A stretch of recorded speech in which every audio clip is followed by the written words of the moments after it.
Magandang araw. Ngayon ay aking babasahin ang paggamit at iba't ibang salita mula sa root word na dasal. Unang panlapi, magdasal, nagdasal, nagdarasal, magdarasal. Magdasal ka bago matulog. Nagdasal kami kanina ng aking asawa. Nagdarasal ako sa tuwing gabi. Magdarasal ba kayo mamayang gabi? Pangalawang panlapi, dasalin, dinasal, dinarasal, darasalin. Dasalin mo ng maraming beses ang dasal na Ama namin. Dinasal mo na ba yung dasal na tinuro ko sa'yo? Dinarasal ko lagi na sana nasa mabuti kang kalagayan. Darasalin natin mamaya ang dasal na ito. Pangatlong panlapi, madasal, nadasal, nadarasal, madarasal. Madasal mo kaya ang napakahabang dasal na iyan? Nadasal ko na lahat ng dasal pero hindi pa gumagaling ang anak ko.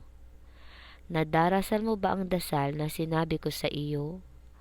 Madarasal mo kaya ang mahabang dasal na iyan? Pang-apat na panlapi, makapagdasal, nakapagdasal, nakapagdadasal, makakapagdasal. Makapagdasal ka pa kaya ng malakas kahit paus ka? Nakapagdasal na ako kanina. Nakakapagdasal lang ako kapag ako'y nasa simbahan. Makakapagdasal ako mamaya kung mag-isa ko lang sa kwarto. Panglimang panlapi, madasalan, nadasalan, nadadasalan, madadasalan. Dapat madasalan mo din ang puntod ng iyong namayapang lolo. Nadasalan mo na rin ba ang lugar na kung saan nakikita ang multo? Nadadasalan niyo ba lagi ang puntod ng inyong lola? Madadasalan na rin natin ang puntod ng ating lolo at lola. Pang-anim na panlapi,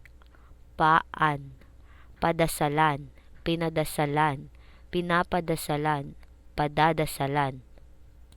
Padasalan nyo naman itong bahay nyo para hindi pa namumugaran ng multo.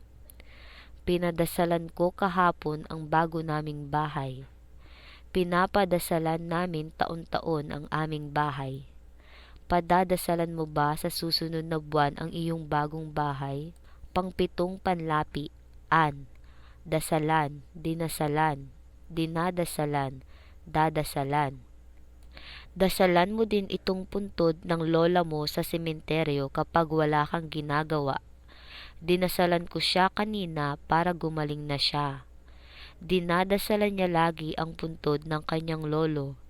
Dadasalan mo rin ba ang puntod ng iyong pinsan?